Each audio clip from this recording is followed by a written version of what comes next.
Hello everyone, in this video I'm going to be showing you how to rate buyer on Facebook Marketplace.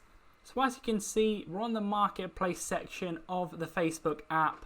So first of all, you're going to want to click on that circle with a person icon in it at the top left hand corner. So click there first, then you will see this menu pop up where you're going to want to see your listings under selling. Click on there as I do. Then on your listing, scroll down to the bottom where you should see sold or out of stock. Then click on the item of the buyer who you want to rate.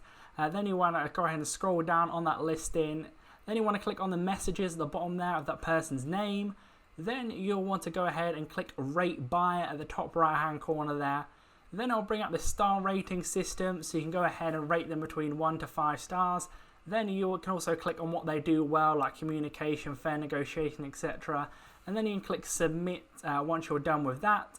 And then that's done. So leave a like on the video if that did help you out. Subscribe for more videos like this. Click on screen to see my how-to videos on the Facebook app. But that's it for now. I'll see you in the next video.